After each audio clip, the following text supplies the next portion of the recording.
Mga Lodi, don't skip ads po tayo. Maraming salamat sa patuloy ninyong pagsuporta. Paki-like and share naman dyan mga Lodi. At sa mga gustong mag-donate sa ating GCash or regular na load, mag-comment lang po tayo. Para patuloy tayong makapag-upload ng mga bagong kabanata. Marami pong salamat. Subaybayan natin ang kwento ng isang kabataang nangarap para sa kanyang mga mahal sa buhay. Mula sa pinakamahina tungo sa pinakamalakas. Alamin natin ang kwento ng kanyang buhay. Kabanata 1981 hanggang Kabanata 1990. Kabanata 1981. Ang nakakatakot na tunog ng pagpatay ay nagbalikwas sa himpapawid sa itaas ng Jiuyo Terrace, muli na namang nakaharap kay Yehan, ang binata na lubos na tinalo siya sa harap ng lahat ng makapangyarihang tao sa mundo. Si Ye Tianwang, ang walang tigil na intensyon na pumatay, ay sumabog ng labis. Sa sandaling ito, gusto lang ni Haring Ye Tian na patayin si Yehan sa harap ng lahat ng tao sa mundong ito. Gusto niyang malaman ng lahat na isang henyo, kaya ano kung mas malakas siya kaysa sa kanya.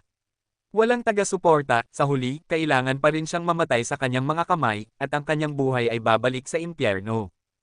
Ang mga makapangyarihang tao mula sa 12 bulwagan ng Chenkon at Yaochi ay walang pakialam na pinanood ang tagpong ito, kahit na magkayakap sila sa Jiuyo Terrace at mas gugustuhing maging isang pares ng mga binata at dalaga na magkakaroon ng parehong kapalaran at sama-sama na pupunta sa impyerno, hindi sila nakaramdam ng kahit kaunting awa. Ang kalaban ay yumapak sa Yaochi at sa 12 bulwagan ng Chenkon, kung gayon, kailangan nilang magbayad ng pinakamasamang presyo. Ang Panginoon ng Banal na Palasyo ay walang pakialam din. Kahit na hinangaan niya ang talento ni Yehan, nakakalungkot na ang isang henyo ay namatay ng napabata, ngunit dahil ang Yaochi ay naging kaaway ng binata na iyon, kung gayon, sa mundong ito, hindi dapat magkaroon ng isa pang kanlungan ang binata na iyon, ang pagpatay sa kanya, ay maaaring wakasan ang mga darating na problema. Kung hindi, sa sandaling ang isang nakakatakot na henyo ay lumaki sa hinaharap, kapag siya ay tumayo sa tuktok ng mundong ito, kung gayon, natatakot ako na ito ang katapusan ng kanyang kaharian. Dalhin ninyo ang basura na iyon. Isang dagandong ang umalangaw sa buong Jiuyo City. Ang gintong espada ng emperador ay lumitaw na sa mga kamay ni Ye Tianwang sa sandaling ito. Hawak ang espada ng emperador, siya ay parang isang nakakatakot na emperador na bumababa. Ngayon, gusto niyang gamitin ang espadang ito upang parusahan ang kabataang nagparamdam sa kanya ng kahihiyan. Paglabas lang ng mga salitang ito, ang semi-sagradong makapangyarihang tao sa harap ng Jiuyo Terrace ay naglakad patungo sa Jiuyo Terrace na may walang pakialam na ekspresyon sa kanyang mukha.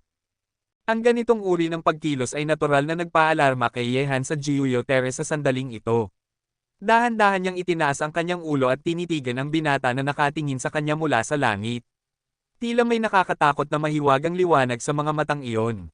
Namukadkad, ang kaunting katinoan, ay nagpaalala sa kanya sa binata na ito. Pagkatapos, ang kanyang kamay ay dahan-daang itinaas, itinuro sa langit, ngunit ang kanyang pagkilos ay nagpagalaw sa cade ng bakal na tumusok sa kanyang mga buto, na nagdulot ng tunog ng ginto at bakal na narinig sa Jiuyo platform, at ang ganitong uri ng tunog ay nagdulot ng isang kakila-kilabot na sakit sa kanyang katawan. Ye Gucheng, sa harap ko, wala ka man lang karapatang maging basura. Ang malalim at paos na tinig, na naglalaman ng isang nakakatakot na intensyon na pumatay, ay nagmula sa bibig ng binata sa Juyute, kahit na siya ay nahulog na sa ganitong sitwasyon ngayon. Ang punto, ang kay-abangan na kanya, ay hindi pa rin nawawala. Nakaharap sa Ye Tianwang na maaaring pumatay sa kanyang buhay sa sandaling ito, hinahamak pa rin niya ito. Sapagkat kahit na siya ay natalo pa rin siya sa harap ng makapangyarihang 12 palasyo ng Chenkon, hindi kay Ye Tianwang. Nakaharap kay Ye Tianwang, hindi siya talunan, siya ay isang panalo, at mayroon siyang karapatang hamakin ang kalaban. Nang marinig ang mga salitang ito, ang mga puso ng mga tao sa mundo ay nagulat, ang binata na iyon na pinagkaaitan ng mga demonyo, na may ganoong kay-abangan, tila kahit ang mundo ay hindi siya kayang durugan. Ang katawan ni Ye Tianwang ay puno ng pagkapuot, at ang kanyang mga mata ay puno ng isang kakila-kilabot na mabangis na liwanag, at sinabi niya, "Basura, ikaw na walang ugat na damo, ikaw ay palaging magiging isang paunan sa harap ng aking Yegu City, ano ang karapatan mo kapag nakaharap sa lakas? Kung ikukumpara sa akin, kahit na ito ay si Tianyin Saintes, pagkatapos mong mamatay, ako, Yegu City, ang mag-aalaga sa kanya, ikaw, sa lahat ng paraan, ikaw ay isang paunan sa harap ng aking Yegu City, hahaha." Ang mga alon ng nakakatakot na tawanan ay umalangaw mula sa bibig ni Ye Tianwang sa buong mundo. Mayroong isang malakas na kasiyahan sa tinig na iyon. Ang kasiyahan sa pagtapak kay Yehan ay mas nakakaganyak pa kaysa sa pagpatay kay Yehan. Ang mga salitang ito ay nagdulot ng pag-agos ng nakakatakot na mahika sa katawan ni Yehan, na parang sa sandaling ito, ang gumising na talino ng katinoan ay unti-unting nilalamon. Nang makita ito, ang lahat ng tao sa mundo ay nanahimik. Kahit na ang binata ay puno ng kayabangan, ang kanyang kapalaran ay hindi mababago. Ang kayabangan sa sandaling ito ay tila ang kanyang huling sinag ng liwanag sa mundong ito. Ang 12 bulwagan ng universo, ang mga nang-api sa akin, ang mga nang-insulto sa akin, Qin Wu daw, ang iyong pagmamayabang, sa sandaling ito, oras na upang matapos.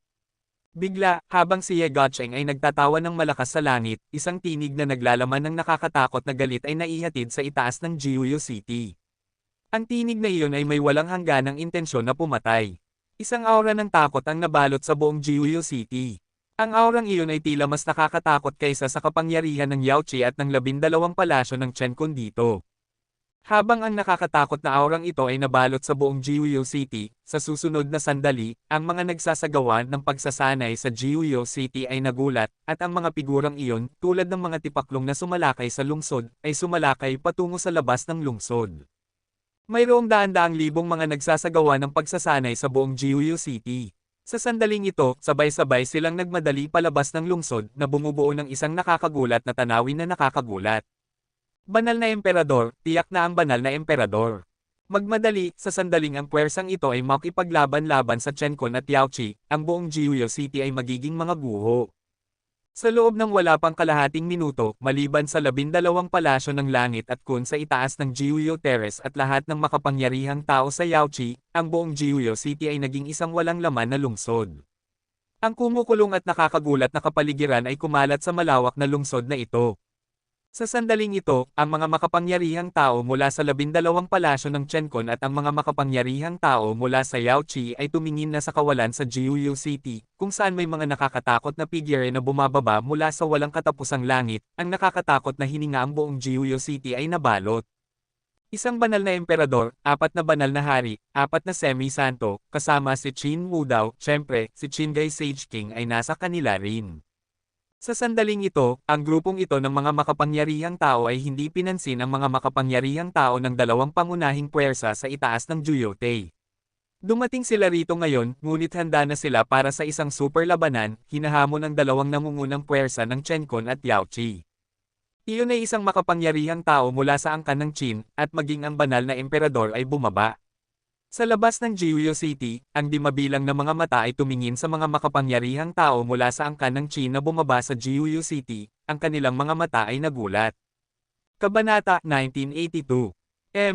Angkan ng Qin, matagal ko na kayong hinihintay.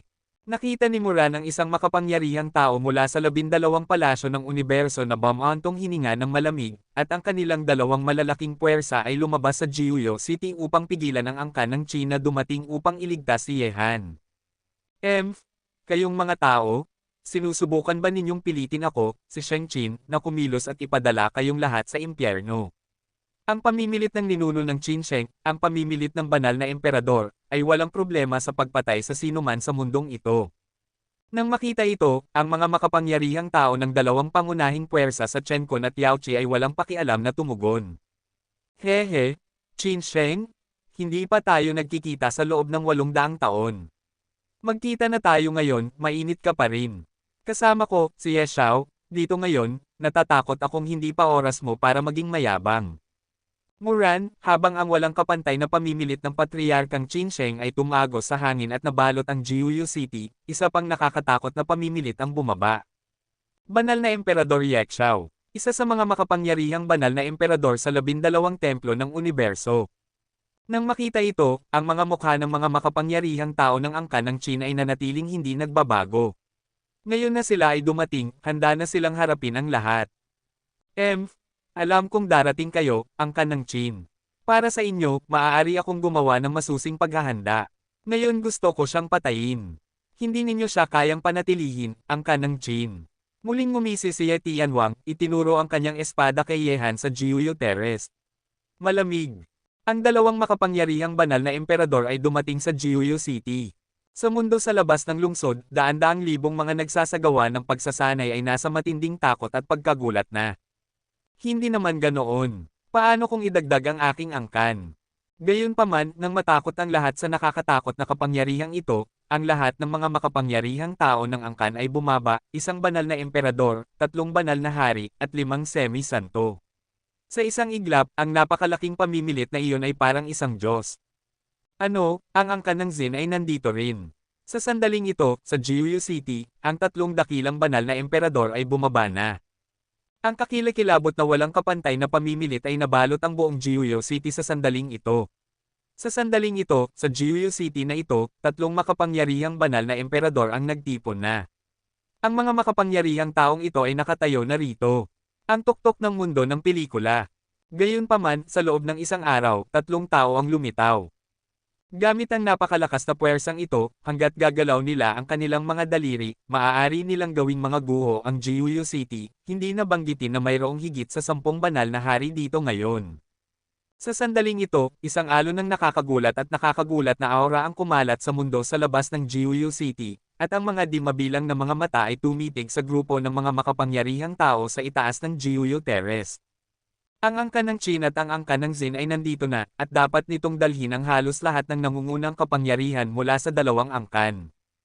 Normal lang na ang angkan ng Qin ay dumating dahil kay Yehan. Si Yehan ay isang enlightened disciple ng angkan ng Qin. Nauunawaan na ang kanilang paglabas para sa isang napakalaking henyo, ngunit bakit dumating din ang angkan ng Zin? Ang angkan ng Qin at ang angkan ng Zin ay nasa isang patayan dahil pinatay ni Qin Wu daw ang kanyang kapatid at iniwan ang kanyang asawa noon. Ngayon ang 2 angkan ay magkakaisa para kay Yehan. Ang 2 makapangyarihang lahi na ito ay nagkakaisa, kaya ba nilang iligtas si Yehan? Sa pagitan ng langit at lupa, sa pamumuno ni Patriarkang Brahma, ang mga makapangyarihang tao ng angkan ng pagbubuo ay dahan-dahang bumaba mula sa langit at tumayo sa kawalan na hindi kalayuan sa angkan ng Qin. Ang nakakatakot na aura ay inilabas mula sa kanila, na kumakatawan sa kanilang determinasyon na pumunta rito ngayon. Habang ang 2 lahi na ito ay tumayo sa isang kawalan, nakaharap sa 12 templo ng universo at sa mga makapangyarihang tao ng Yaoqi, ang mundo sa labas ng lungsod ay nabalot sa isang nakakagulat na kapaligiran na parang ulap ng hamog. Nang makita ito, ang 12 palasyo ng universo at ang mga makapangyarihang tao mula sa Yaoqi ay bahagyang pumikit. Inaasahan nila na ang angkan ng Qin ay darating, ngunit hindi nila inaasahan na ang angkan ng Zin, isang lahi na may agwat sa angkan ng Qin, ay lalabas para kay Yehan, bumaba sa Jiuyu City, at patutol sa kanila sa 12 templo ng Chenkon at Yaoqi. Sa sandaling ito, ang lakas ng kalaban ay umabot na sa isang nakakatakot na antas, ang angkan ng Qin at ang angkan ng Zin ay nagkakaisa, ang 2 dakilang banal na emperador, ang 7 banal na hari, at ang 8 at kalahating santo. Ang ganitong puwersa, sa maliwanag na panig, ay mas malakas na kaysa sa kapangyarihan ng 12 palasyo ng Chenkon at Yaoqi dito. Pagkatapos ng lahat, ang kalaban ay may dagdag na nakakatakot na banal na emperador, na sapat na upang gawing ikiling ang balanse ng tagumpay sa kanilang panig. Sa sandaling ito, sa mundong ito, ang 4 na pangunahing puwersa ay nagtipon ng napakaraming nangungunang makapangyarihang tao, kaya't ang mundo ay nagulat sa nakakagulat na kapangyarihang ito. Kabanata 1983. Sa gitna ng angkan ng Qin, tinitignan ng binata na tinusok ang mga buto ng 8 cade ng bakal sa Jiuyu Terrace, napapalibutan ng mga ulap ng mahika, at ang kanyang mga mata ay puno ng pakikibaka at sakit. Ang mga mata ni Qin Wu daw ay napakalungkot na nakakatakot. Ang binata na pinahirapan, ngunit ang kanyang disipulo, ay pinahintulutan niyang tiisin ang isang malupit na bagay. Ang kanyang naranasan sa pagkakataong ito ay 10 beses na mas masahol pa kaysa sa kanyang dinana sa Janzong. Ang tagpong ito ay nagdulot kay Qin Wu daw ng isang hindi mapigil ang galit sa kanyang puso. Sa sandaling ito, hindi na niya mapigilan ang lubos na pagbere sa 12 palasyo ng universo mula sa lupain ng sangkatauhan.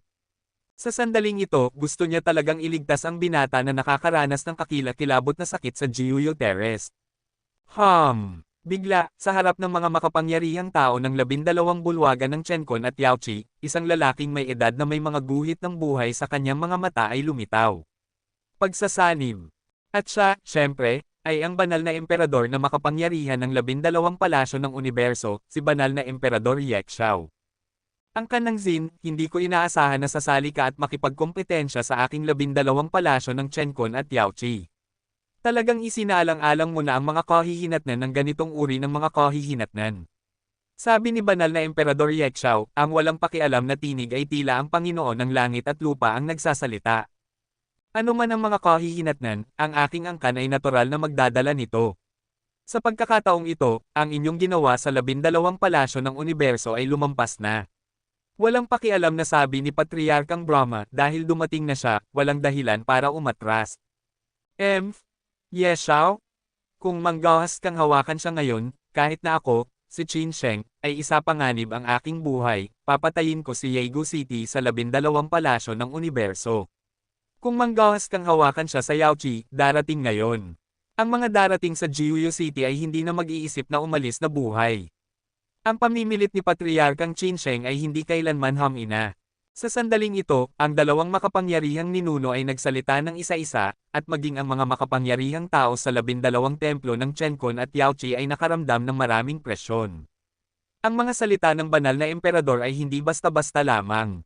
Ang ekspresyon ng Panginoon ng banal na palasyo ay malamig at matalas, upang sirain ang makapangyarihang tao dito sa kanyang Yaoqi, ang kalaban ay dapat magkaroon ng kakayahang ito. Qin Sheng? Huwag kang magsalita ng sobra, alamin mo muna kung kaya mo. Malamig ang tingin ni Emperador Yekshao, at ang pamimilit na pag-aari ng emperador ay umagos mula sa kanya ng labis, binyantaan siya. Ang ikalawang bulwagan at Yaoqi, dito, kahit na ang angkan ng Qin at Xin ay dumating ng sabay para sa binata sa Jiuyu Terrace, wala silang karapatang bantaan sila. Kapwa Dawis Tiyaw, pagkatapos panoorin ang dulang ito ng napakatagal, hindi ba dapat mong ipakita ang iyong mukha? Muran, tinitigan ni Emperador Yekshao ang langit na may mahinang ngiti sa sulok ng kanyang bibig, ang angkan ng Qin at Xin mayroong dalawang makapangyarihang banal na emperador, hindi ba totoo na ang 12 palasyo ng Chenkon at Yaoqi ay wala nito? Upang pigilan ang angkan ng Qin na mahuli sa lambat ng kamatayan sa Jiuyu City ngayon, ang 12 templo ng Chenkon at Yaoqi ay nagpadala ng dalawang makapangyarihang banal na emperador upang maiwasan ang mga aksidente at sugpuin ang mga ninuno ni Qin Sheng. Bigla, isang puting figure ang palm unit sa kawalan mula sa langit at bumagsak sa tabi ni banal na Emperador Yekshao, at siya ay si banal na Emperador Yiyao ng Yaoqi Palace. Nang makita ito, bahagyang nagbago ang mga ekspresyon ni na Patriarkang Qin Sheng at Patriarkang Brahma. Sa paglitaw ni banal na Emperador Yiyao, sila ay nasa kawalan sa isang iglap. Phew, maging si banal na Emperador Yiyao mula sa Yaoqi Palace ay nandito. Ang nakakagulat na aura sa mundo sa labas ng Jiuyu City ay naging mas malakas pa. Sa sandaling ito, ang 4 na dakilang banal na emperador ay bumaba sa Jiuyu City. Ang isang nakakatakot na sitwasyon ay sapat na upang ito ay magulat sa anumang kapangyarihan sa mundo. Ang angkan ng Qin at ang angkan ng Xin ay lumapit para sa kanya, ngunit ngayon, ano ang karapatan mo?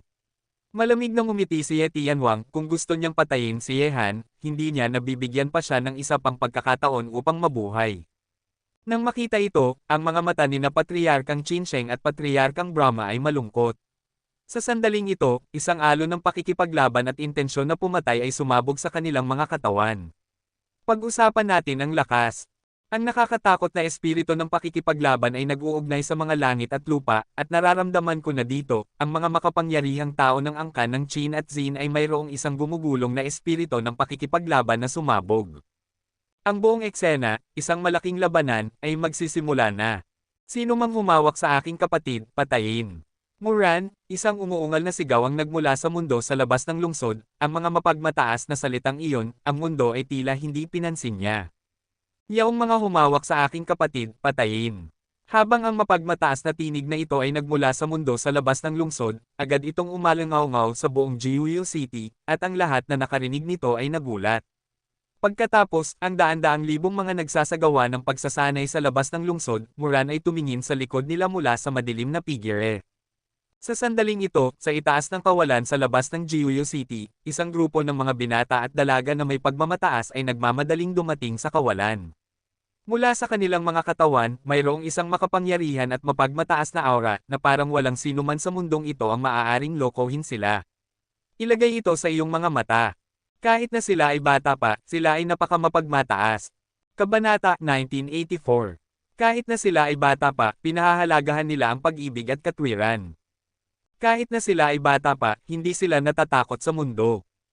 Dumating lamang sila rito na may makapangyarihang aura, dumaan sa daan-daang libong mga nagsasagawa ng pagsasanay, at pumunta sa langit sa itaas ng Jiuyo Terrace. Kahit na ang banal na emperador ay hindi makapipigil sa kanilang daan. Tila nila pinapayagan ng langit na magulat.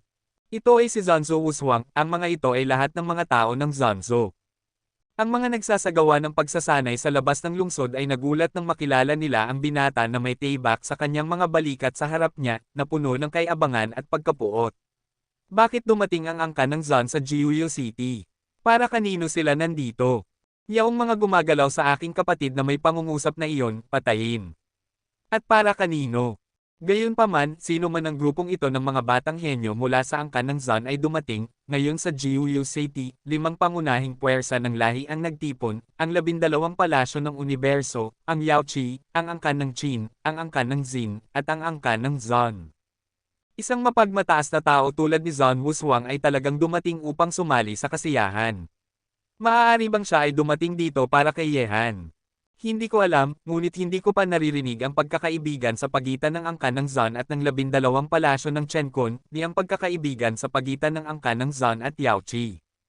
Tinitingnan ng grupo ng mga binata at dalaga na nagmamadaling patungo sa langit sa itaas ng Jiuyo Terrace na may aura ng kay-abangan, ang di mabilang na mga mata sa labas ng Jiuyo City ay tumitig sa kanilang mga likuran. Sino si Fei Yang? Ang grupong ito ng mga mapagmataas na kabataan, para kanino sila nandito? Sa Jiuyo Terrace, ang mga makapangyarihang tao ng 4 na pangunahing puwersa ay tinitingnan din ng grupo ng mga binata at dalaga na lumilipad at makapangyarihan. Mayroong higit sa 20 sa kanila, at ang bawat isa sa kanila ay may kay-abangan na hindi maaaring baliwalain, hininga. Mga mandirigmang mandirigma, ang mga sulok ng mga makapangyarihang tao ng 4 na pangunahing puwersa ay nagdilim. Ang batang iyon, na nagmula sa angkan ng Zan, ay hindi inaasahang dumating sa Jiuyo City sa sandaling ito. Nang makita ito, si Ye Tianwang ay humakbang pasulong, mahigpit na hawak ang espada ng emperador, at ang matalas na kulay ay namukadkad sa kanyang mga mata, at sinabi niya ng malakas, Zan Wushuang, ang Jiuyo City ngayon ay walang kinalaman sa iyong angkan ng Zan. Umalis ka na. Ye Gucheng. Ngayon, nandito ako upang kunin ang iyong ulo. Walang kabuluhan, isang mapagmataas na tinig ang nagmula sa makapangyarihang binata na may malakas na pangangatawan at isang taybak sa kanyang balikat sa harap ng grupo ng mga kabataan. Ang kanyang katawan ay puno ng kay-abangan at pagkapuot. Lahat ng malakas. Paglabas lang ng mga salitang ito, ang mundo ng Jiuyo City ay agad na nagulat. Ang mapagmataas na binata ng angkan ng Zan ay talagang dumating dito upang patayin si Haring Ye, para kanino niya pinatay. Angkan ng Zan, kinakailangan bang lumahok sa nalalapit na super war ngayon? Sa isang iglap, ang mga puso ng mga makapangyarihang tao mula sa angkan ng Qin at angkan ng Xin ay nagulat. Kahit na ito ay isang grupo lamang ng mga batang henyo mula sa angkan ng Zan, kinakatawan nila ang angkan ng Zan, isang lubhang mapagdigma na lahi. Iyon ay isang nakakatakot na bagay. Kasunod ng napakamapagmataas na mga salita ni Zan Wushuang, kumalat sa mundong ito, isang kakilakilabot na usok ang sumabog mula sa katawan ni Ye Tianwang sa isang iglap, at isang malungkot na tingin ang sumilay sa mga mata ng mga makapangyarihang tao sa 12 palasyo ng universo. Tingnan ang mapagmataas na binata na dumating. Ang kalaban, gusto mo bang maging kaaway ng 12 palasyo ng langit at kun sa Jiuyo City na ito? Bigla, isang nakakatakot na aura ng kabaliwan ang nagmula sa kabaliwan na iyon, sumabog mula sa binata na may dalang taybak sa hangin sa itaas ng Jiuyo Terrace. Tinitignan ang binata na nakakaranas ng kakilakilabot na pagpapahirap sa Jiuyo Terrace. Sa sandaling ito, naramdaman lamang ni Zan Wushuang mayroong isang nakakatakot na pagkapuot sa kanyang dibdib na gustong sumabog sa kanyang katawan. Ang pagkapuot na ito ay inilabas na sa kanyang dibdib ng walang tigil, tila sa pamamagitan lamang ng pagsira kay Yego City ay mapapanatag ang pagkapuot sa kanyang dibdib. Ikatlong kapatid, ako si Zan Wushuang, huli na ako. Sa sandaling ito, ang katawan ni Zan Wushuang ay nagpalabas ng isang nakakatakot at marahas na aura. Sa sandaling ito, mahigpit niyang hinawakan ang kanyang taybak, galit na parang isang Diyos ng pagpatay. Sa sandaling ito, tinitignan ng binata na naghihirap sa Jiuyo Terrace, tila parang gusto niyang durugin ang Jiuyo Terrace sa mga piraso gamit ang isang kutsilyo, at iligtas ang binata. Gayunpaman, kasunod ng kanyang ikatlong kapatid, ang mga puso ng mga tao sa mundong ito ay agad na nagulat. Ang binata na nakakulong sa Jiuyo Terrace sa sandaling ito ay may ganoong kaugnayan kay Zanzo Wushuang. Tinitingnan ng kabataan sa Nine Nether Terrace na ang mga buto ay tinusok at nakakulong doon. Sa sandaling ito, ang batang henyo ng angkan ng Zon na dumating dito ay lubos ding naantig. Ang kalaban ay nagtiis ng pagpapahirap na ito sa loob ng 3 araw. Ngunit hindi ito isang bagay na magagawa ng mga ordinaryong tao. Kabanata 1985. Si Zon Wushuang ay dumating dito para kay Yehan. Tila ang angkan ng Zon ay tatayo sa panig ng angkan ng Qin at ng angkan ng Xin. Nagulat ang mga puso ng maraming nagsasagawa ng pagsasanay sa mundo sa labas ng lungsod. Sa sandaling ito, ang mga kilay ng mga makapangyarihang tao sa 12 palasyo ng universo at Yaoqi ay sumimangot din. Kung si Zon Wushuang ay talagang dumating dito para sa angkan ng Zon, ito ay magiging napaka-defavorable sa kanila. Ikalawang kapatid. Sa Nine Nether Terrace, ang binata na nahuli sa pagitan ng mabuti at masama, itinaas niya ang kanyang ulo, at ang pares ng mga mahiwagang mata ay tumingin sa binata na may tibak sa kanyang mga balikat sa itaas ng langit, anino. Nang marinig ito, nakaramdam si Zon Wushuang ng sakit sa kanyang puso, at ang tibak sa kanyang kamay ay biglang itinuro sa langit, at ang mabaliw at marahas na hininga ay umungal sa kanyang katawan. Nasaan ang aking anak ng angkan ng Zon? Nandito. Ang tinig ni Zon Wushuang ay nagmula sa grupo ng mga kabataan sa likod ni Zon Wushuang. Sa sandaling ito, ang espiritu ng pakikipaglaban sa grupong ito ng mga kabataan ay napakalaki, na parang gusto nilang labanan ang lahat sa mundong ito. Sa aking buhay, si Zon Wushuang ay may 3 bagay na hindi ko matitiis. Yaong mga nang insulto sa aking mga kamag-anak, patayin. Sino mang humawak sa aking kapatid, patayin. Yaong mga nang aapi sa aking babae, patayin. Ye Gucheng, ngayon, isa sa mga krimen ang nagawa mo. Kung hinawakan mo ang aking kapatid, gusto ko ang iyong buhay. Kung pinatay mo ang aking kapatid, gusto kong ang buong universo ay mailibing para sa kanya. Ang marahas na tinig ay lumabas sa bibig ng mapagmataas na binata, at ang 3 salitang, pinatay, ay tila kumakatawan sa kung gaano siya kagalit sa sandaling ito. Nang marinig ang mga salitang ito, ang buong mundo ay lubos na nagulat, at naramdaman ng lahat na ang binata ng angkan ng Zon ay nasa bingit ng galit sa sandaling ito. Patayin, patayin, patayin. Ang nakakatakot na tunog ng pagpatay ay naihatid mula sa mga bibig ng grupong iyon ng mga batang henyo ng angkan ng Zon. Ang kanilang nakamamatay na aura ay walang takot sa lahat. Sa sandaling ito, ang lahat ng mga makapangyarihang tao sa 12 bulwagan ng universo ay umabot na rin sa bingit ng galit at nais na ilibing ang buong universo. Magsisimula ba ng gyera laban sa kanila ang mga kabataan ng angkan ng Zon? Nang marinig ang nakakatakot na tunog ng pagpatay at pagpatay na lumabas mula sa mga bibig ng grupo ng mga kabataan na nagpapaalog sa mundo, ang mundo ng Jiuyu City ay nagpapadala ng isang malalim na pakiramdam ng pagkagulat. Sa langit sa itaas ng Juyutei, ang grupong iyon ng mga batang henyo na walang kapantay sa espiritu ng pakikipaglaban at walang takot sa mundo, kahit na sa harap ng mga nakakatakot na makapangyarihang tao sa sandaling ito, ay nangahas na magsalita, hayaan ang mga tao sa buong mundo na makaramdam ng malalim. Ang nakakatakot na mapagdigmang kalooban ng angkan ng Zon. Sa sandaling ito, ang mga mata ng mga makapangyarihang tao ng angkan ng Qin at Xin ay kumislap. Kung ang angkan ng Zon ay sumali, wala silang dapat ikabahala kahit na makipaglaban sila ngayon. Kung ang angkan ng Qin, ang angkan ng Xin, at ang angkan ng Zon ay dadagdag, ang kapangyarihan ng 3 pangunahing lahi, ano ang dapat katakutin sa isang labanan sa 2 dakilang kapangyarihan ng 12 palasyo ng Chencon at Yaoqi. Ang lahat ng mga makapangyarihang tao sa 12 palasyo ng universo ay nagalit. Ang grupo ng mga kabataan na dumating sa Jiuyu City ay lubos na hindi pinansin ang kanilang 12 palasyo ng universo at hiniling sa kanila na mailibing. Ang mga mapagmataas na salitang iyon na humalin tulad sa mga langit ay nagparamdam sa kanila ng 10,000 saan ang karangalan ng ikalawang bulwagan. Bahagyang kumislap ang mga mata ni Emperador Yiyao. Ang binata na nakakulong sa Jiuyu Terrace ay talagang may ganoong makapangyarihang enerhiya na ang angkan ng Qin ay hindi mag-aatubiling gamitin ang halos buong kapangyarihan ng angkan upang lumipat, ngunit ang angkan ng Xin ay nagpakilos din para sa kanya. Halos ang buong nakakatakot na puwersa ng angkan ay dumating para sa kanya ng isa-isa, itinuturo ang kanilang mga espada sa Jiuyu City. Sa sandaling ito, maging ang mapagdigma at makapangyarihang lahi ng angkan ng Zon ay sumali. Ito ang kapangyarihan ng 3 pangunahing lahi. Kahit na ang 12 palasyo ng Chencon ay nagkaisa sa Yaoqi, nakaharap sa nakakatakot na kapangyarihan ng 3 pangunahing lahi na ito, natatakot ako na hindi nila ito mapagtutuunan. Anong pakinabang?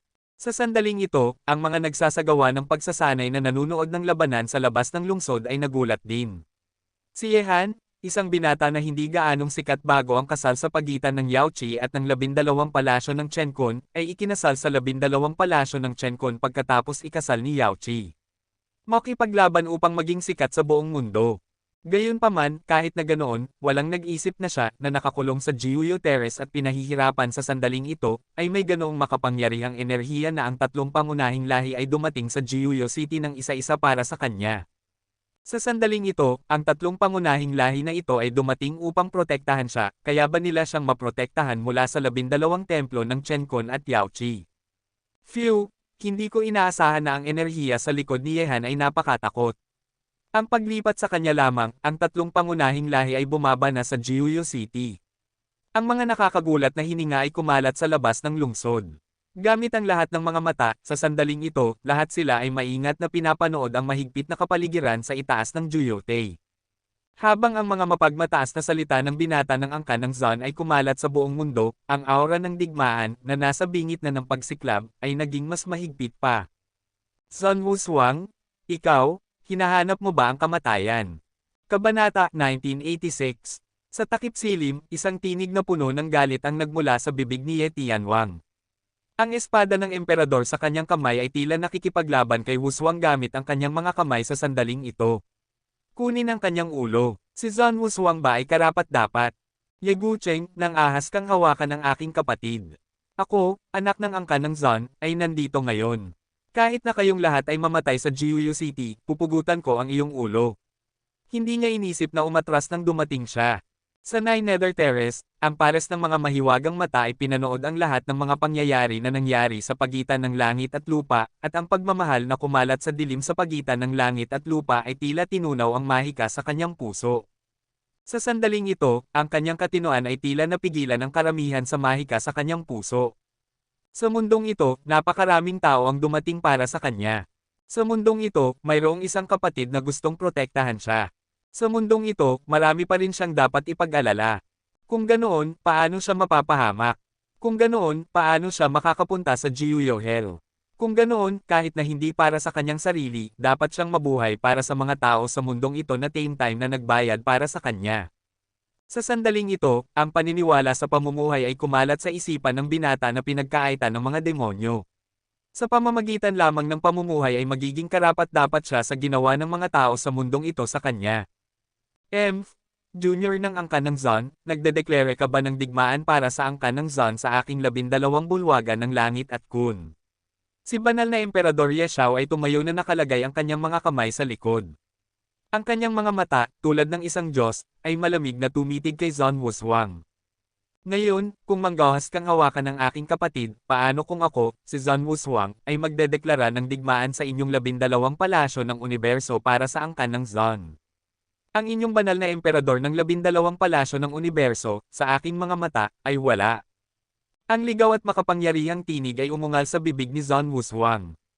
Ang kanyang galit ay hindi pag-aanong hindi mapigilan tulad ng ngayon. Banal na emperador, kaya ano kung pagsabihan kanya? Kaya ano ang pagdedeklara ng digmaan sa 12 templo ng universo? Siya ay si Zon Wushuang, gusto niyang makipaglaban sa tuktok ng mundo, paano siya matatakot ngayon? Ang mga salitang ito ay muling nagulat sa buong mundo ng Jiuyo City. Kahit na ang mga makapangyarihang tao ng angkan ng Qin at angkan ng Zin ay namangha sa ligaw at makapangyarihang binata, ang ligaw at makapangyarihang angkan ng Zon. Ipinakita ng malinaw. Junior, hinahanap mo ang kamatayan. Ang mga makapangyarihang tao sa 12 palasyo ng universo ay nagalit, at si banal na Emperador Ye Xiao ay nagalit. Bilang banal na emperador, ang nangungunang Panginoon ng mundong ito, hindi pa siya gaanong napahiya ng isang junior. Matandang lalaki, hinahanap ko ang kamatayan, ano ang magagawa mo sa akin? Galawin ng aking kapatid, kahit na ikaw ay isang mataas na ranggo na emperador, ako, si Zon Wushuang, ay isang araw na tatapakan ka sa ilalim ng aking mga paa, tatapakan kita sa ilalim ng aking mga paa.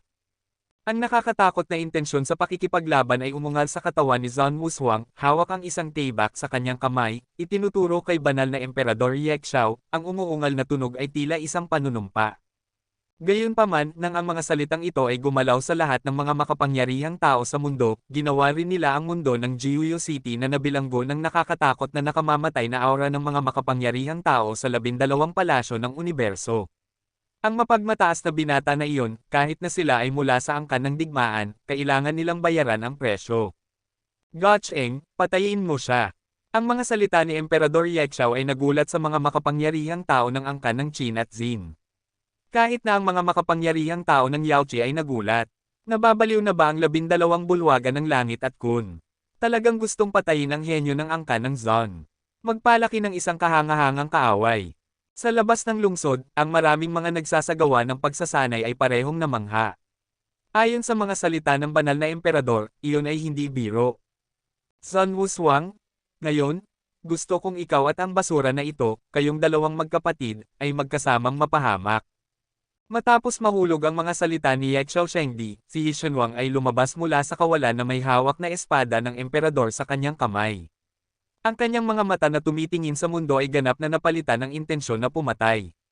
Kung si Yehan man o si Sun Wushuang, ngayon ay tapos na. Ikalawang kapatid. Ang tagpong ito ay nagdulot ng pag-ungal ng mahika sa katawan ni Yehan sa Nine Nether Terrace, na parang gusto niyang makawala mula sa mga tanikala at lumabas upang makipaglaban muli sa kanyang kapatid. Sa sandaling ito, ang mga kabataan ng angkan ng Zon ay humakbang ng isa-isa, nakatayo sa paligid ni Sun Wushuang, puno ng espiritu ng pakikipaglaban, anong takot ang mayroon sila para sa pakikipaglaban. Lahat, dahil ang batang ito mula sa angkan ng Zon ay nandito para sa kanya, hindi tayo makakapag-ante at manunood. Dahil ang isang labanan ay hindi maiiwasan, magkaroon tayo ng isang malaking labanan. Ang mga mata ni Qin Sheng ay nakakatakot. Sa sandaling ito, kahit na ito ay Qin parehong ang angkan at ang angkan ng pagbubuo ay nagsisimula ng mag-ipon ng kanilang lakas. Sok-sok! 12 bulwagan ng Chenkon, ang inyong tapang ay lumalaki ng lumalaki, mas matapang pa kaysa sa akin, maging ang aking mga inapo ay nang ahas na patayin, hindi ba ninyo alam na ang aking ninuno na si Zon Tian ay pumapatay ng mga tao nang hindi kumukurap ng mata? Muran, isang nakakatakot na marka ng kamao ang bumagsak sa kawalan na iyon, ang suntok na ito ay tila nagmula sa walang katapusang kawalan, gusto nitong burahin si Ye Gocheng na may hawak na espada ng emperador gamit ang isang suntok. Patriarkang Zon Tian, Kabanata 1987. Nang ang apat na salitang ito ay umalingaw sa mundo, ang mga mukha ni Emperador Yexiao at maging ng mga makapangyarihang tao sa mundong ito ay nagbago. Ang taong dumating, noong siya ay bata pa, ay isang baliw na nang ahas na tusukin ang langit.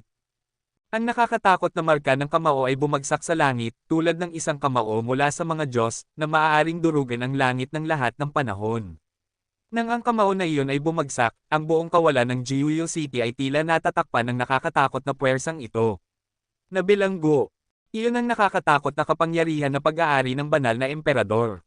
Sa sandaling ito, ang kapangyarihan ng suntok na iyon ay direktang papalapit kay Ye Tianwang na lumabas na may hawak na espada ng emperador, at ang 12 bulwagan ng Chenkon ay gustong patayin si Sun Wushuang, na walang alinlangang nagalit sa nakakatakot na makapangyarihang tao na palihim na sumunod kay Sun Wushuang. Patriarkang Zon Tian, paano ka nang ahas? Sa sandaling ito, ang ekspresyon ni Emperador Yexiao ay nagyayelo, at pagkatapos ay nanginginig ang kanyang palad, at isang puwersa na tila nagmula sa langit at lupa ay biglang inilabas mula sa kanyang katawan, tinatanggap ang nakakatakot na suntok mula sa itaas ng kawalan. Hindi maganda. Nang makita ito, ang mga mata ng ilang dakilang banal na emperador sa paligid ay nanatili. Ngayon na ang dalawang dakilang banal na emperador ay nagbabanggaan, sa sandaling ang ganitong uri ng kapangyarihan ay kumalat, natatakot ako na ang buong Jiuyo City ay masisira. Dito, ang banal na hari ang mga sumusunod na makapangyarihang tao ay mapapawi ng nakakatakot na puwersang ito.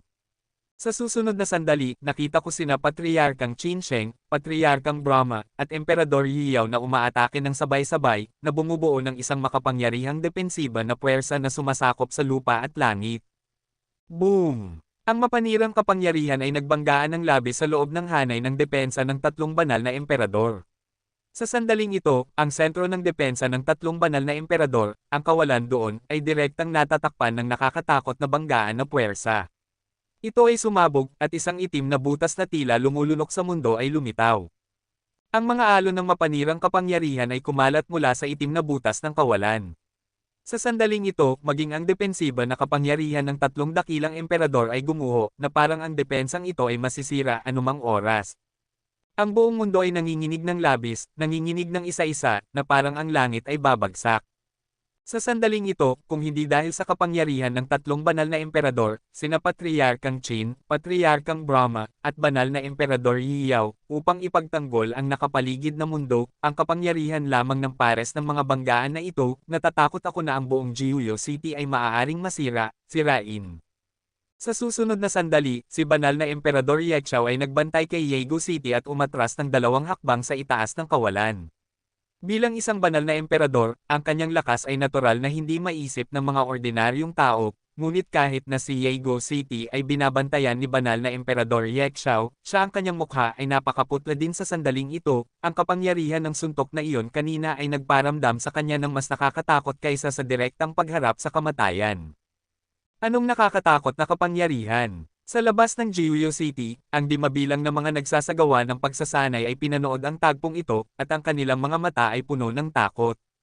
Sa sandaling ito, kung hindi dahil sa depensa ng tatlong iba pang banal na emperador, ang buong Jiuyo City sila ay lahat ay masisira, at kung hindi sila umalis sa Jiuyo City sa simula, sa sandaling ang nakakatakot na kapangyarihan ng banal na emperador ay kumalat sa Jiuyo City, papatayin nila ang lungsod.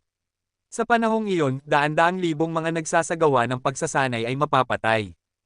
Sa sandaling ito, sa harap ni Emperador Yeshao, isang malaki at napakataas na matandang lalaki ang lumitaw. Ang mukha ng matandang lalaki ay magaspang at ang kanyang mga mata ay matalas. Kahit na ang mukha ng taong ito ay matanda na, ngunit ang kanyang katawan, kung ikukumpara sa maraming mga kabataan ay mas malakas ang pangangatawan. Tila sa malakas na katawan na iyon, mayroong isang marahas na puwersa na maaaring sirain ang mundo. At siya ay si Patriarkang Zon Tian ng angkan ng Zon, isang baliw na hindi natatakot sa langit at lupa.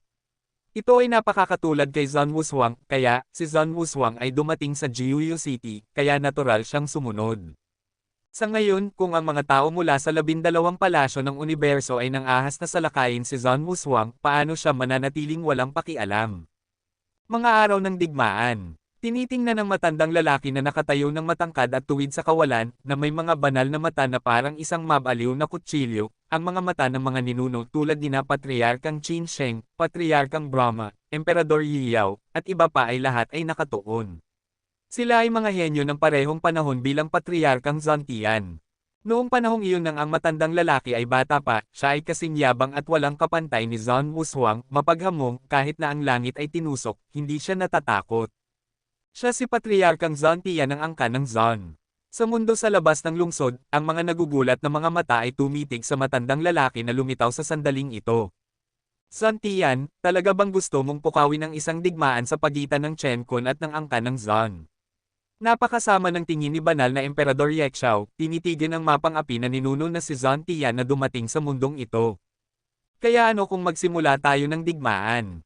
Hindi ka pa lumalabas sa loob ng daan-daang taon, Yeshao, ikaw matandang bastardo ay nang-ahas na hawakan ang mga inapo ng aking Zon Tian, ang aking angkan ng Zon, paano ako matatakot sa inyong 12 bulwagan ng Chen Kun?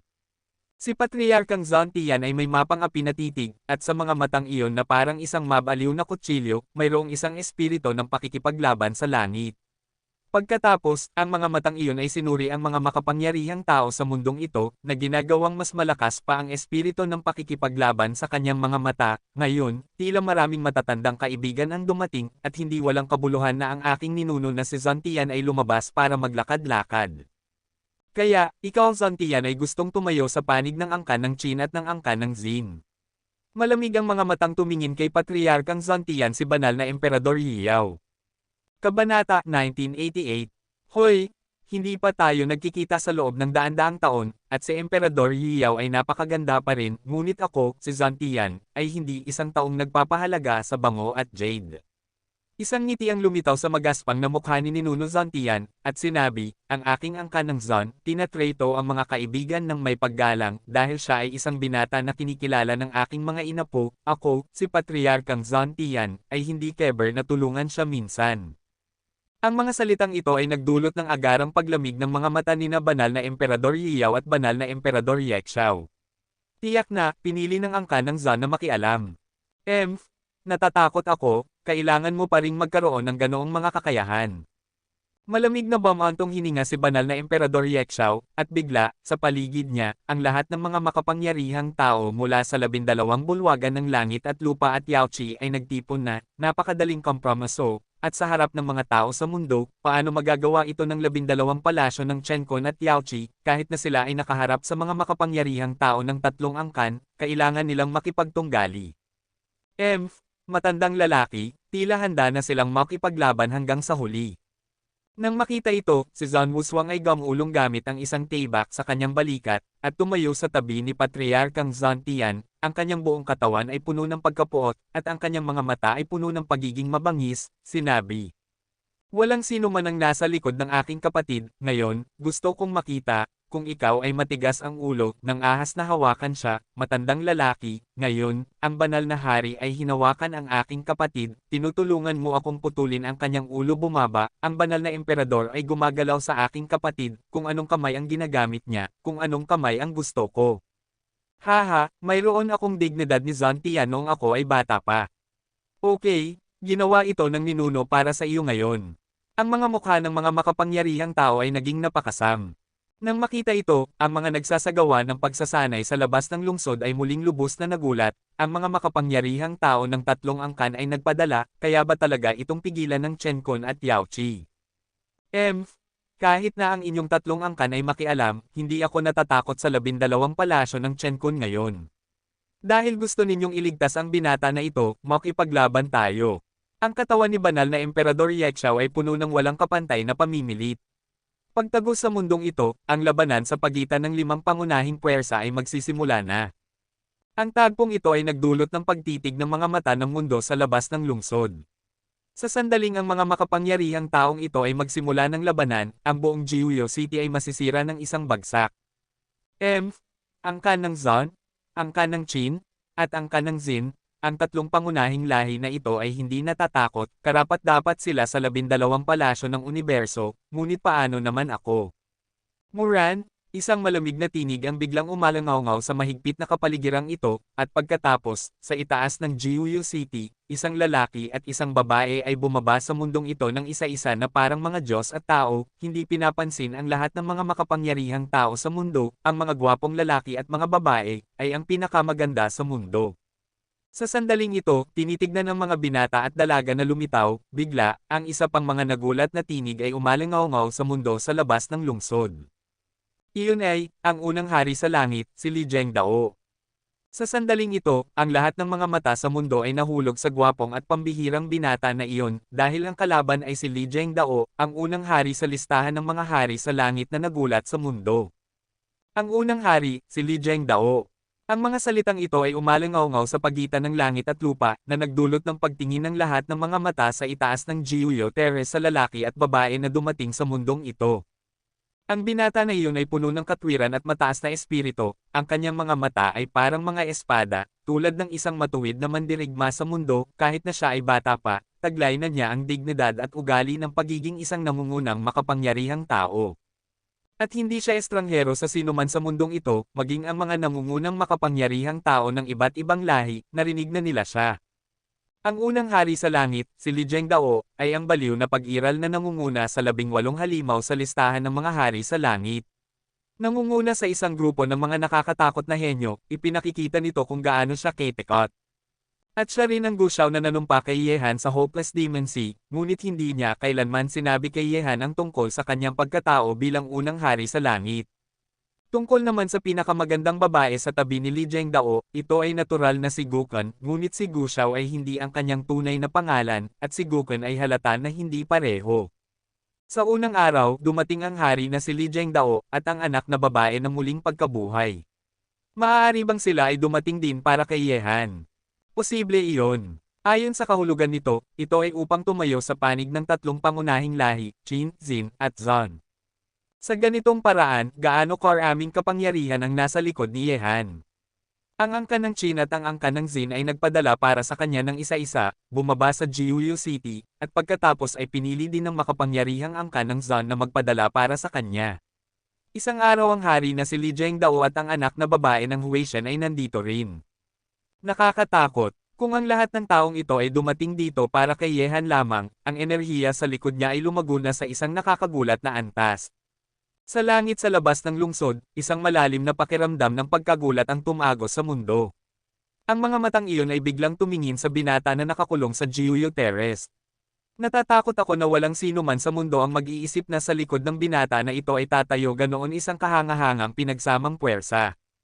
Ngayon, ang lahat ng mga kapangyarihang ito ay dumating sa Jiuyo City para sa kanya, at ang kanyang orihinal na hindi mababago na kinalabasan ng kamatayan, natatakot ako na ang gulong ng kapalaran ay tahimik na umiikot para sa kanya, ito ay isang pag-asa sa buhay. Nakaharap sa nakakatakot na puwersang ito, sa sandaling magsimula ang digmaan, ang 12 palasyo ng Chenkon at Yaochi ay magdurusa sa mga nakapipinsalang suntok. Ang unang hari sa langit na si Li Zhengdao, kinakatawan niya, iyon ay isang sinaunang lahi. Sa likod niya ay nakatayo ang isa sa 12 sinaunang angkan. Ngayon, kasama ang pagdaragdag ng 3 pangunahing lahi ng angkan ng Qin, angkan ng Xin, at angkan ng Zan, anong uri ng nakakagulat na puwersa ito? Kabanata 1989. Sa sandaling ito, ang mga kutis ng mga makapangyarihang tao sa 12 palasyo ng Chenkon at Yaochi ay nagdilim, at isang ekspresyon ng pagkamangha ang mabilis na sumilay sa kanilang mga mata. Ang binata na dumating sa mundong ito, dito, walang puwersang makikipagkompetensya sa kanya sa likod ng kapangyarihan na makipagtunggali. Sa sandaling ito, maging ang 3 pangunahing lahi ng Qin, Xin, at Zan ay medyo nagulat. Ang natitirang binata na iyon ay dumating para kay Yehan. Si Haring Li Zhengdao ay may ganoong malalim na ugnayan. Tila ang batang ito ay may maraming enerhiya sa likod niya. Una, si Zanzu Wushuang, at ngayon, ang unang hari sa langit, si Li Zhengdao. Bahagyang nagulat si Qin Shengwang. Humugat ng malalim na hininga si Qin Wudao, ang kanyang mga mata ay mabangis na kumislap, at sinabi, ito ay mas mabuti pa, ang kapangyarihan ng 4 na pangunahing lahi, kahit na ang 12 palasyo ng Chenkon at Yaochi ay lumalaban, sila ay masisira lamang. Ang aking disipulo, paano ka mahuhulog sa Nine Nether City ng napakadali? Sa sandaling ito, tinitignan din ni Zan Wushuang si Li Zhengdao, dahil naalala niya na minsan ay sinabi ni Yehan na mayroon na siyang nakatakdang kapatid, at siya lamang ang maaaring maging pangalawang kapatid. Sino ang nakatatandang kapatid na ito? Ngayon ay mayroon na tayong sagot. Sa sandaling ito, sa ilalim ng atensyon ng lahat ng tao sa mundo, si Li Zhengdao ay napakalamig na kinuha ang anak na babae ng muling pagkabuhay at naglakad patungo sa langit sa itaas ng Jiuyo Terrace. Ang binata na naghihirap sa Jiuyo Terrace sa sandaling ito ay nagparamdam din sa kanya mayroong isang hindi mapigil ang intensyon na pumatay na malapit ng sumabog. Li Zhengdao, ano ang gusto mong gawin dito? Malungkot na tinitigan ni Ye Tianwang ang binata na nasa itaas niya. Sa listahan ng mga hari sa langit, ang binata lamang iyon ang makakahigitin sa kanya. Ye Gucheng, ngayon, hindi kita papatayin. Ang titig ni Rujan ay walang pakialam kay Ye Tianwang, ang katawan ni Li Zhengdao ay puno ng intensyon na pumatay, at sinabi niya, ililigtas ko ang iyong buhay para sa aking kapatid, at isang araw, hahayaan kanyang subukan muli hanggang sa ikaw ay tapakan sa ilalim ng kanyang mga paa, panlasa. Nang marinig ito, ang mga alon ng kabaliwan ay umungal sa katawan ni Ye Tianwang, at inilantad ni Li Zhengdao ang kanyang mga sugat, na nagparamdam sa kanya na parang gusto niyang patayin si Yehan ngayon, at hayaang kalimutan ng mundo ang katotohanang siya ay minsang natalo kay Yehan. Ang mga mata ng mga makapangyarihang tao sa 12 palasyo ng universo ay lubos na malungkot, at tila ang unang hari sa langit ay lalaban sa kanila. Zan Wushuang, ngayon, pinaparamdam mo sa akin, Li Zhengdao, na kilalanin ka ulit. Sino mang humawak sa aking kapatid ay dapat patayin.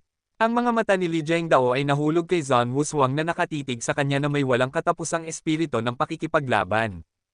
Kung ang nakatatandang kapatid na iyon ay ikaw, hindi ako mahihiya kung kukuha ako ng pangalawang pwesto. Sumimangot si Zan Wushuang. Pagkatapos, sa ilalim ng titig ng lahat ng tao sa mundong ito, si Li Zhengdao ay naglakad ng mag-isa, nilampasan ang mga makapangyarihang tao ng 3 pangunahing lahi ng Qin, Xin, at Zan, at nasa harapan. Ang hininga ng binata na nakakulong sa mga kedena ng bakal ay kasing lamig ng yelo. Mayroong isang lumang kasabihan, ang Diyos ay nagbigay ng malaking responsibilidad sa mga tao, sino ang magpapahirap sa kanilang mga kalamnan at buto at pagugutom sa kanilang mga katawan. Ikaw ay aking kapatid. Ang lahat ng iyong dinanas ngayon ay magiging isang hakbang para sa iyo upang higaytan ang daan-daang milyong nilalang sa hinaharap, kaya, hindi ka maaaring mamatay, at hindi ko hahayaang sino man sa mundong ito ang makasakit ng 1 pulgada ng iyong katawan. Kapatid, magising ka, ikaw ay isang demonyo, wala kang takot sa mundo, bakit hahayaan mong kontrolin ng demonyo ang mundong ito, walang demonyo na makakapagkontrol sa iyo. Ang malalim at galit na tinig na pag-aari ni Li Zhengdao ay umalangaw sa bawat sulok ng langit. Sa sandaling ito, sa Jiuyu Terrace, ang binata na nakakulong sa mga kadena ng bakal ay dahan-daang itinaas ang kanyang ulo, at may bakas ng pakikibaka sa kanyang mapanirang anyo, kapatid. Ang nakatatandang kapatid na ito ay bahagyang nagulat sa mga tao sa mundo. Si Zanzo Wushuang ay ang kanyang pangalawang kapatid. Ang hari ng unang araw, si Li Zhengdao, ay ang kanyang nakatatandang kapatid.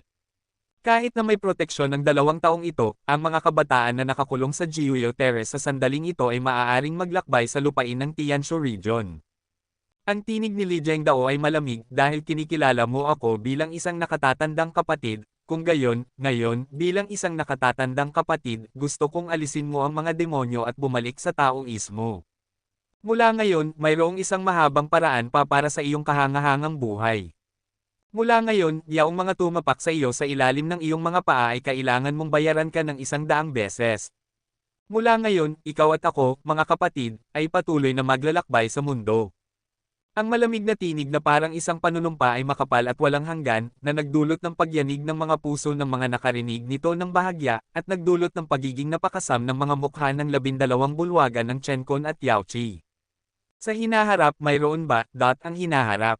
Isang paus at malalim na tinig ang nagmula sa Jiuyu Terrace. Bakit hindi? Ang titig ni Li Zhengdao ay parang isang espada, at dahan-dahan niyang sinuri ang mga makapangyarihang tao sa mundong ito. Mula ngayon, kung ikaw at ang aking mga kapatid ay magkakaisa, bakit dapat matakot ang mundo? Kabanata 1990. Mula ngayon, kung ikaw at ang aking mga kapatid ay magkakaisa, ano ang dapat katakutin sa mundo? Ang mga salitang ito ay lubos na mapagmataas at mapagmalaki, na parang hindi nila pinapansin ang anumang mga makapangyarihang tao at henyo sa mundong ito. Gayunpaman, ang taong nagsabi nito ay si Li Zhengdao, ang unang hari sa listahan ng mga hari noong araw na iyon, at ang kanyang kapatid ay si Ye Han, na natalo ang nangungunang 5 masasamang henyo sa listahan ng mga hari ng sunod-sunod noong araw na iyon. Isang immortal na henyo na pag-aari ng sangkatauhan. Ang dalawa ay walang kapantay sa talento, bihira sa mundo. Kung ang dalawa sa kanila ay magtutulungan, ang mundo ay magiging tunay na walang takot sa hinaharap. Sa sandaling ang dalawang ito ay maging mga walang kapantay na makapangyarihang tao sa mundong ito, gaano karaming tao sa buong kontinente ng mga Diyos at demonyo ang makakapigil sa kanila. Ang mapagmalaking tinig ay umalangaw sa langit na ito sa loob ng mahabang panahon, na parang hindi ito mawawala. Ang mga mapagmalaking salita ngayon ay tila sinabi ni Li Zhengdao sa mga tao sa mundo. Ang ikalawang bulwagan, Yao Qi, at ang buong mundo, ano ang dapat katakutin? Pagkagulat, isang malalim na pagkagulat, ay kumalat sa mundo ng Jiuyu City. Sa sandaling ito, lahat ay nakatingin sa mapagmalaki at mapagmataas na unang hari sa langit na si Li Zhengdao. Kahit na ang mga makapangyarihang tao ng lahat ng lahi dito ay bahagyang naantig ng mga salitang ito. Ang binata ay talagang immortal, at sa mga kamay ng dalawang nangungunang masasamang tao sa Gods and Demons continent sa hinaharap, natatakot ako na magkakaroon ng isang lubos na makulay at napakatalinong gawa. Ha. Sa buong mundo, bilangin mo ako bilang Zan Wushuang. Sa sandaling ito, nang nanginginig ang mundo, nakita ko si Zan Wushuang na naglalakad na may taybak sa kanyang mga balikat, at tumayo sa tabi ni Li Zhengdao. Sino ang pinakabaliw na batang henyo? Kung gayon, syempre, ito ay dapat na si Zan Wushuang. Gayunpaman, sa sandaling ito, ang dalawang napakalaking henyo ay sabay na tumayo sa kawalan, at ang kanilang mga aura ay lubos na mapagmataas at mapaghamong, maging ang matuwid na si Li Zhengdao ay walang kapantay sa kay-abangan. Karapat-dapat na maging ang inapo ng isa sa 12 sinaunang angkan, gusto ko ang ninuno. Isang ekspresyon ng malalim na paghanga ang lumitaw sa mga mata ni Zan Tian. Siya ay mapagmataas sa likas na katangian, at hindi siya makakahanap ng dahilan upang hindi pahalagahan ang mga nakababatang henerasyon na mapagmataas din. Ang pag-ibig ng buong buhay, 3 kapatid, ang mundong ito sa hinaharap ay nakalaan na manginig sa ilalim ninyo. Hindi ko man lang makita ang inyong kapalaran. Bahagyang ngumiti ang anak na babae ng muling pagkabuhay, marahil, ang kanilang kapalaran, dahil ang kataas-taasang pagkakaibigan ay nakamit na, at ang kanilang mga kapalaran ay konektado sa isa't isa, anuman ang isa't isa. Sa mundong ito, walang sino man ang makakakulong sa akin, walang Buddha na makakatawid sa akin, at walang demonyo na makakapagkontrol sa akin. Ang aking kapalaran, ang piraso ng langit na ito ay hindi ako makakapagkontrol, kayong mga tao, lalong hindi. Bigla, sa Giulio Terrace, mayroong isang dagendong na nagpaalog sa mundo, at nakita ko ang binata na sumisigaw hanggang sa langit. Sa sandaling ito, ang mapagmalaki at mapagmataas na tinig na iyon, ang pangungusap na iyon, ikaw at ang aking mga kapatid ay magkakaisa, bakit dapat matakot ang mundo dito? Oo, ay umalangaw-ngaw sa kanyang isipan sa loob ng mahabang panahon. Hindi siya maaaring makulong dito, lalong hindi makontrol ng mga demonyo. Sa mundong ito, napakaraming kahangahangang buhay ang naghihintay sa kanya upang dumaan. Sa mundong ito, marami pa rin siyang dapat ipag-alala. Sa sandaling ito, ang mahika ay lubos na napigilan sa isipan ni Yehan, at ang uri ng pagkakakapatid ay kumalat na parang isang puwersa, na parang tutulong sa kanya na sugpuin ang mahika sa kanyang katawan at bumalik sa normal. Sa sandaling ito, isa-isa ang figure, isa-isang larawan. Isa-isa ang sumili sa isipan ni Yehan. Sa sandaling ito, na parang mula sa ibang oras at espasyo, may isa-isang malalim na tawag na ipinapasa, na gustong gisingin siya mula sa nakakatakot na mahikang ito. Ang mga figure at larawang iyon ay pinagsasama-sama sa isang pelikulang buhay sa alaala ni Yehan. Ang malayong bayan, ang mga taong nagmamalasakit sa kanya, at ang mga taong kanyang inaalagaan, ay naghihintay sa kanya na bumalik, naghihintay sa kanila makita mo ulit. Sa susunod na sandali, makikita ng lahat ng tao sa mundong ito na ang binata sa Nine Nether Terrace na natatakpan ng mahika at kinokontrol ng mahika, ang napakalaking mahika sa kanyang katawan ay humihina, at ang lalaking puno ng mahika ay humihina. Sa mga mata, ito ay unti-unting bumabalik sa kaliwanagan. Sa sandaling ito, ang binata na pinagkaita ng demonyo ay ganap na nagising, at bumalik siya mula sa demonyo patungo sa tao, at ito ay itinuturing na isang dakilang himala. Mga nagsasagawa ng pagsasanay, sa sandaling ang isang taong naging demonyo, napakahirap na bumalik sa normal. Pagkatapos ng lahat, ang mga demonyo ay ang pinaka-nakakatakot na kapangyarihan sa mundo, at yaong mga may kamangha-manghang tiyaga lamang ang makakabalik sa normal, sex. Nang makita ito, ang mga tao sa mundo ay bahagyang nagulat, ang binata sa Giulio Terrace ay ganap na natalo ang mga demonyo. Sa sandaling ito, ang mga mukha ng mga makapangyarihang tao sa 12 palasyo ng Chenkon at Yaochi ay pawang pangit, at si Haring Yet Ian ay nagsisi sa sukdulan. Kung alam niya ngayon, 3 araw na ang nakalilipas, nang siya ay nasa Yaochi, dapat niyang hayaang umalis ang Giulio Terrace, ang binata na kanyang kinasusuklaman ay pupunta sa impyerno. Gayon din sa sandaling ito, isang ngiti ang lumitaw mula sa mga mata ng mga makapangyarihang tao na dumating dito para kay Yehan. Sa sandaling ito, ang binata na ito ay natalo ang panloob na demonyo, at ang kanilang mga pagsisikap ngayon ay hindi dapat walang kabuluhan. Katulad nito, tinitignan ng binata na natalo ang panloob na demonyo, sina Li Zhengdao at Zhan Wushuang ay mayroon ding isang matagal ng ngiti sa kanilang mga mata. Bago ito, matapos marinig na si Yehan ay nakakulong sa Giulio Terrace, wala pa silang ganoong ngiti sa kanilang mga mukha. Nang makita ito, sina Li Zhengdao at Zhan Wushuang ay nagkatinginan.